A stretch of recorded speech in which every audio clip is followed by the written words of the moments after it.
जी तो मज़े मज़े का वाइट सॉस पास्ता जो है वो रेडी है। अब इसको डिश आउट करें और मज़े मज़े से खाएं आप लोग और अपना फीडबैक लाजमी दीजिएगा। बिस्मिल्लाहिर्रहमानिर्रहीम, अस्सलाम वालेकुम। हुज़ैफ़ा's किचन में सबका वेलकम है। मैं हूँ ज़ोहरा उमर।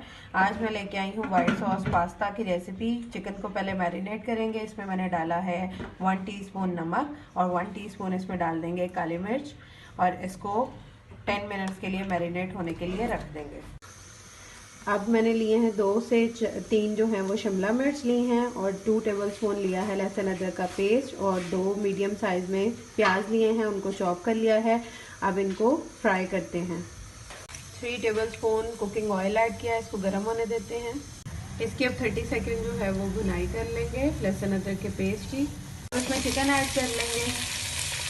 इसमें शिमला मिर्च ऐड कर देंगे। हाफ टी स्पून दड़ा मिर्च डाल देंगे। अब हमारा डन है, इसको साइड पे रखते हैं। अब